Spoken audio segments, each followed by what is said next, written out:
नमस्कार दोस्तों, आपका स्वागत है अपनी YouTube चैनल PFP में। आज हम टाटा पावर के बारे में चर्चा करने वाले हैं। स्टॉक हमें 7% क्रैश होता हुआ नजर आता है। 300 के लेवल से 200 के लेवल पे आ चुका है। ऑलरेडी 30% की भारी गिरावट देखने को मिली है। तो क्या यहां से भी आपको 30% की गिरावट देखने को मिल सकती है या फिर यह स्टॉक हमें रिटर्न होता हुआ नजर आएगा? इसके बारे में आज हम चर्चा करने वाले हैं।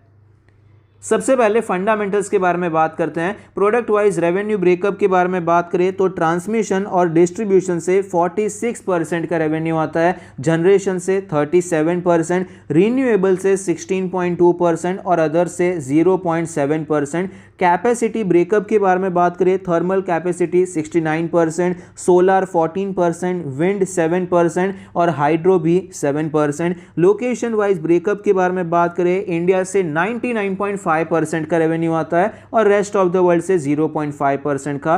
फंडामेंटल रेशियोज के बारे में बात करें तो ROE 8% है, ROC भी 7% है, अपने 5 ईयर एवरेज से नीचे नजर आता है। नेट प्रॉफिट मार्जिन 4% का है, जो कि 3 ईयर एवरेज से तो ऊपर है लेकिन 5 ईयर एवरेज के नीचे नजर आता है। डेट टू इक्विटी 2 के ऊपर है। आप समझ सकते हैं 2 के ऊपर मतलब बहुत ही ज्यादा रिस्की डेट टू इक्विटी हमें यहां पर दिखाई पड़ता है। तो फंडामेंटल रेशियोज आपको अच्छे नजर नहीं आएंगे, लेकिन पावर कंपनीज में इसी प्रकार का होता है, कर्जा होता ही है। 1, 2, 3 का भी डेट टू इक्विटी रेशियो रहता है, क्योंकि पावर कंपनीज में बड़ा पैसा लगता है तो कर्जे का इस्तेमाल होता ही होता है और मार्जिन्स भी इसी प्रकार से कम होते हैं। 3-4% के मार्जिन पे कामकाज होता है। ROE ROC 10% के ऊपर मिल जाए तो बहुत अच्छी बात होती है, वरना जनरली ये लो ROE ROC वाली कंपनीज ही होती है। तो इस हिसाब से पावर कंपनी है, इस हिसाब से ठीक ठाक ही आपको यहाँ पर दिखाई पड़ता है। फाइनेंशियल ट्रेंड के बारे में बात करें तो आप देख पाएंगे रेवेन्यू में फिलहाल यहाँ पर अच्छा जंप देखने को मिल रहा है।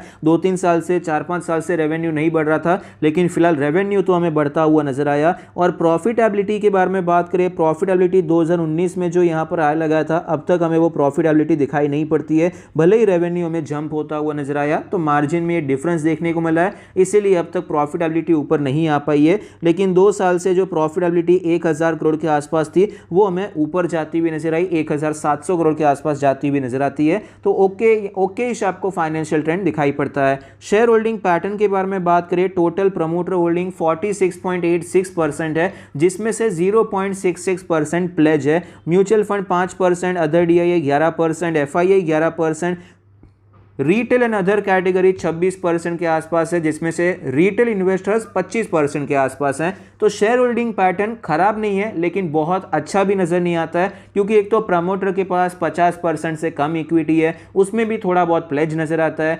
इंस्टीट्यूशंस का इंटरेस्ट है लेकिन बहुत ज्यादा इंटरेस्ट नहीं है, क्योंकि रिटेलर्स के पास ही 25% की इक्विटी दिखाई पड़ती है। एनालिस्ट के रेटिंग के बारे में बात करें तो 20 एनालिस्ट ने स्टॉक को कवर किया, जिसमें से 25% का मानना है कि खरीदारी करनी चाहिए। हायर साइड पे 70% का अपसाइड है, मीडियन 17% का अपसाइड है और लोअर साइड पे आप देख सकते हैं 30% की गिरावट बताई जा रही है। 136 का लेवल यहाँ पर बताया जा रहा है। तो क्या इतनी गिरावट हो सकती है? हम चार्ट पर देखेंगे। 67,000 करोड़ की मार्केट कैप है, लार्ज कैप कंपनी है, 38 का PE रेशियो है। वैल्यूएशन वाइज भी ये सस्ता नहीं है, महंगे वैल्यूएशन पे ट्रेड करता हुआ नजर आता है। स्टॉक के चार्ट पर हमें क्लियरली पता चलता है कि यहाँ पर एक शानदार रैली देखने को मिली। बहुत ही शॉर्ट टाइम में स्टॉक हमें भागता हुआ नजर आया। यहाँ पर अप्रॉक्सीमेटली 100 पे ये ट्रेड कर रहा था और 250 तक जाता हुआ नजर आया। उसके बाद इसमें गिरावट देखने को मिली। एक रेंज में ये स्टॉक ट्रेड करता हुआ नजर आया था। मल्टीपल टाइम इसने कोशिश की कि 250 के ऊपर ये breakout they they. At last यहाँ पर अप्रैल में ये ब्रेकआउट देखने को मिला, 250 के ऊपर गया, 300 तक जाता हुआ नजर आया, लेकिन वापस गिरावट देखने को मिली। यहाँ से सपोर्ट लेकर ये ऊपर जाना चाहिए था, लेकिन ये नहीं जा पाया, मतलब ये ब्रेकआउट हमें फेल होता हुआ नजर आया। धीरे धीरे स्टॉक में हमें गिरावट देखने को मिली। 200 दिन के मूविंग एवरेज पर सपोर्ट लेने की कोशिश कर रहा था, एक रेंज में ट्रेड कर रहा था और एट लास्ट आज हमें यहां पर एक बड़ा ब्रेकडाउन नजर आता है। 200 का भी लेवल है और 200 दिन का जो मूविंग एवरेज है वो भी डिसाइसिवली तोड़ चुका है।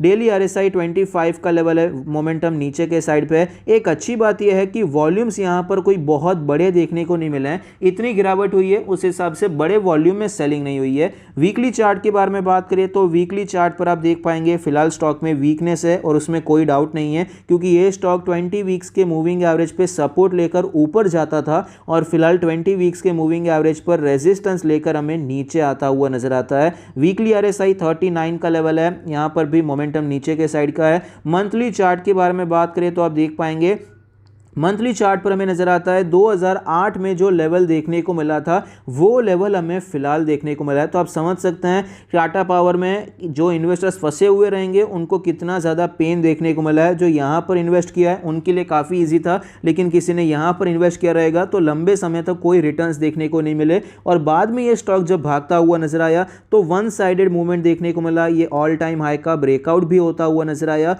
और फिलहाल ये स्टॉक थोड़ा सा वीक होता हुआ नजर आता है। यहाँ पर ये जो कैंडल है ये भी काफ़ी ज़्यादा वीक है, काफ़ी ज़्यादा वीक कैंडल हमें यहाँ पर दिखाई पड़ती है। इसके बाद आप देख पाएंगे ये जो लेवल्स हैं हमें टूटते हुए नजर आते हैं। मंथली RSI 61 का लेवल है, जो मोमेंटम है फिलहाल थोड़ा सा वीक होता हुआ नजर आता है। अभी तक 60 के ऊपर है, लेकिन हाई चांसेस हैं कि ये 60 का लेवल तोड़कर नीचे आता हुआ नजर आएगा। इंपॉर्टेंट लेवल्स के बारे में बात करें तो 200 रुपये के आसपास का जो इंपॉर्टेंट सपोर्ट था अब ये रेजिस्टेंस हो चुका है और नीचे के साइड पे जो इंपॉर्टेंट सपोर्ट नज़र आता है 150-140 के आसपास है। वीकली चार्ट पर भी मैं आपको दिखाना चाहूँगा, यहाँ पर थोड़ा सा बेहतर तरीके से समझ में आएगा। आप देख पाएंगे इंपॉर्टेंट सपोर्ट था, अब ये लेवल टूट चुका है तो ये लेवल रेजिस्टेंस की तरह काम करेगा। और सपोर्ट अगर हम बात करें तो यहाँ पर आपको कंटिन्यूअस तेज़ी देखने को मिली है, बीच में ऐसा कहीं पर भी नहीं है कि स्टॉक ने थोड़ा सा भी सपोर्ट लिया हो, वन साइडेड मूवमेंट देखने को मिला है। तो जहां से ये ब्रेकआउट हुआ था ये 140-150 का लेवल है, तो यही लेवल डायरेक्टली अब एक इंपॉर्टेंट सपोर्ट की तरह काम करेगा। आप डेली चार्ट पे भी देखिए, डेली चार्ट पे भी यहां पर सिर्फ 3-4 दिन सपोर्ट लेकर ऊपर गया था, तो मे भी यहां पर सपोर्ट लेकर वन डे का रिकवरी देखने को मिला, थोड़ा सा होल्ड करने की कोशिश करे, लेकिन मेजर सपोर्ट तो अभी इसका 140-150 का लेवल ही हो जाता है। तो फिलहाल यहां पर जो भी काम करना है इन दोनों लेवल्स को ध्यान में रख के ही करना है। तो अभी फिलहाल करना क्या चाहिए, अगर ये स्टॉक 200 रुपए के ऊपर निकल जाता है, सस्टेन हो जाता है, तो हम वापस बुलिश हो सकते हैं। देखिए आज ही ब्रेकडाउन देखने को मिला है, यहां पर जरूरी नहीं है कि ये ब्रेकडाउन कंटिन्यू रहेगा ही रहेगा। कई बार क्या होता है, एक बार ब्रेकडाउन हो तो जाता है, लेकिन अगर कल गैप अप ओपनिंग हो जाती है और 200 के ऊपर स्टॉक सस्टेन कर जाता है तो ये ब्रेकडाउन फेल हो जाएगा। जिस हिसाब से ये ब्रेकआउट हमें फेल होता हुआ नजर आया, उसी प्रकार से ये ब्रेकडाउन भी फेल हो सकता है। मार्केट में कभी भी कुछ भी हो सकता है, तो हम यहां पर जबरदस्ती बियरिश होना ही होना ऐसा नहीं है। अगर ये स्टॉक 200 के ऊपर चला जाता है, सस्टेन हो जाता है, नेक्स्ट हफ्ते में अगर ये स्टॉक 200 के ऊपर निकल जाता है, सस्टेन हो जाता है, तो शॉर्ट टर्म के लिए, मिड टर्म के लिए वापस बुलिश हो सकते हैं और खरीदारी के बारे में सोच सकते हैं, लेकिन तब तक के लिए अवॉइड करना है। लॉन्ग टर्म के लिए क्या करना चाहिए, लॉन्ग टर्म के लिए मेरे हिसाब से वैल्यूएशन एक तो सही नहीं है, और जब भी इंटरेस्ट रेट का साइकिल बढ़ता हुआ नजर आता है तो cement sector, metal sector, power sector, जहां पर भी कर्जे की बहुत ही ज़्यादा ज़रूरत होती है, ऐसे सेक्टर्स में वापस हमें प्रेशर बनता हुआ नजर आता है। क्योंकि अगर इंटरेस्ट रेट कम रहेगा तो पैसा ईजिली मिलता है, इंफ्रास्ट्रक्चर का काम जोरों शोरों में होता है और ये सारे सेक्टर को